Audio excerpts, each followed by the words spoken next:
সোহরাওয়ার্দী উদ্যানে একপাশে চলছে শিবিরের সাংস্কৃতিক সংগঠন সাইমুমের জুলাই জাগরণী উৎসব, অন্য পাশে মুক্তমঞ্চে চলছে গাঁজার আসর। মুক্তমঞ্চের মুক্ত বাতাসে গাঁজা সেবনের ইতিহাস অবশ্য বেশ পুরনো। তবে কিছুদিন আগে ছাত্রদল নেতা সাম্য হত্যাকাণ্ডের পর সরকারের বিভিন্ন মহল থেকে বলা হয়েছিল উদ্যান হবে মাদক মুক্ত। চলেছে নানা অভিযানও। সেসব অভিযানে উদ্যানের ফুটপাত ব্যবসায়ীরা উৎখাত হলেও মাদক সেবীদের সাথে আর পেরে ওঠা যায়নি।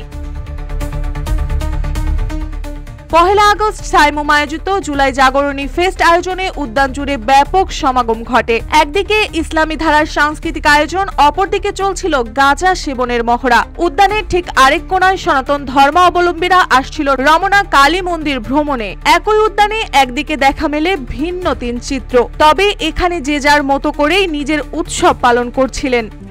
RICL TMX, যুগের পর যুগ স্থাপনা থাকে মজবুত।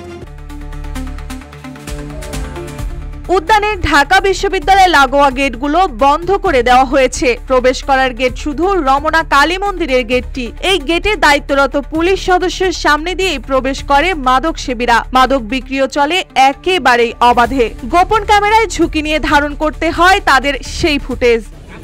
কি করেন আর কি লেগা করেন?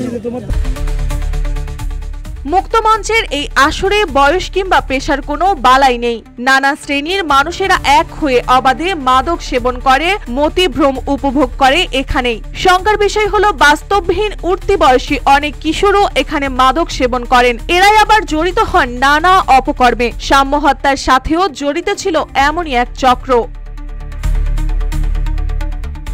একটি ইসলামী সংগঠনের আয়োজনের মাঝেও যদি এমন পরিবেশের অবতারণা হয় সোহরাওয়ার্দীর উদ্যানে, তবে প্রশ্ন থেকেই যায় ঢাকার ঐতিহাসিক এই উদ্যান জনসাধারণের হবে কবে? রাজনৈতিক দলগুলোর নানা সভা সমাবেশ আর আয়োজনে ব্যবহৃত এই মাঠটি বাকি সময় দখলে থাকে মাদক সেবীদের। প্রকৃতির কাছে ঘুরতে আসা মানুষেরাও পড়েন বিড়ম্বনায়। সব সমস্যা চোখে আঙুল দিয়ে দেখিয়ে দিয়েছিল সাম্য হত্যাকাণ্ড।